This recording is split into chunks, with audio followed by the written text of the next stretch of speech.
Do you think all of that helped you with your crossing over to the dark side? Absolutely. I just think it makes you more well-rounded. I think the biggest thing is like actually going through basic training, going through AIT, and then being a soldier, right? Once you're in that position of power as a platoon leader or even as a platoon sergeant, right? You know what it's like to be that E3, that E4. So like they don't want to unpack the Connex 15 times. I don't want them to have to do it because I had to fucking do it. You know what I mean? So you take that into consideration before asking your platoon to do anything.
Speaking about your career, what is the most important lesson you learned throughout the years?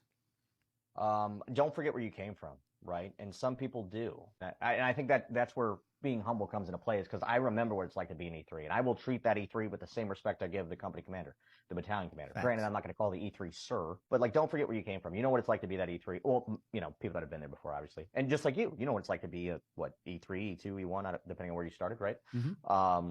And you treat everybody with dignity and respect, and you're going to do the same for your subordinates, your peers, your superiors alike. So, and that's where some people lose sight of that over the years, right? But there's a big difference between doing that and disrespecting them. And I feel like some leaders kind of miss the mark on that because they forget where they came from. Yeah. So I think that holds a lot of weight.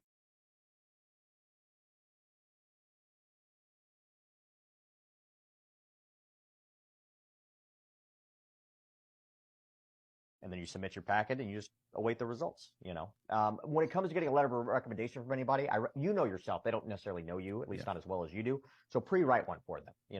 Touch on a few things. They'll look at it. They'll tweak it. They'll change their signature block if they have to or their header. But like the less stuff they have to do, the better of a response you're going to get. So like make their job easy. Send them your RB. They can add stuff if they want to. They can take it out. Whatever. Once you get all that, then it's just a matter of submitting your packet on time and then awaiting the results. And luckily I got selected. So once you got selected, so once you studied for the test, took the test, you got your letters, you submitted it, got accepted, what happens now? So then, like, once you're selected, they let you know that you're selected, then you have to confirm or deny. I don't know why you would deny it after going through that process, but that is something you have to do. So I had to say, yes, I want to do it, right, still. But, plans change. Maybe that's why they do that, right?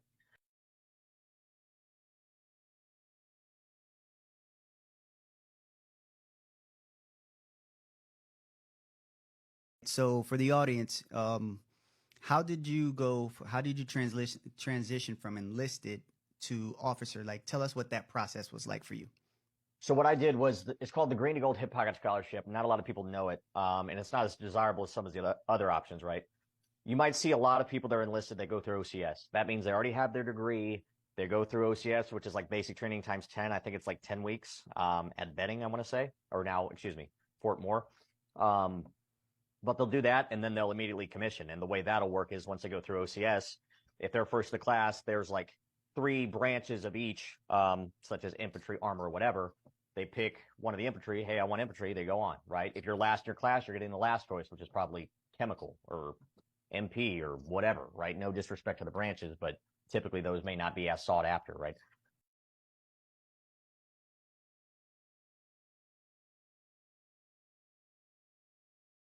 So you're kind of a gym enthusiast, right? So how do you think leaders can make PRT more, I guess, more palatable for their troops? I would just say like doing stuff outside the box. Like they don't want to do the prep drill. I mean, you kind of have to do like the prep drill and recovery drill within reason, right? But you don't have to do like conditioning drill 1, conditioning drill 2. You don't have to do 2 minutes of push-ups, 2 minutes of sit-ups, or 61 20s, right? You could do those within reason. But like one of the funnest PT sessions I did was with Captain Jordan, our former company commander at HHC. And that was like, that involved swimming. That involved like, we would like run around the building and then take like these mallets and like hit this tire and act like we're like, destroying this one village or whatever. Not anything illegal, but like, or like, oh, we got a bounty, now let's carry these kettlebells and run around, or these water cans, whatever, carry this wounded soldier on a litter. And it just made PT more fun, and granted, depending on how many people you have and your equipment skill set, that might like limit you a little bit.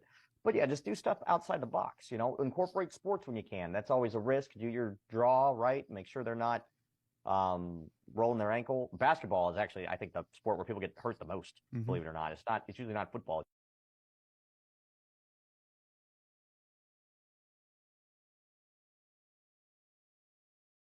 But it's all about time management, right? Now, if you're somebody that likes to go to the gym a lot, or you like to play video games, like you might have to sacrifice some time. You might have to save that for the weekends.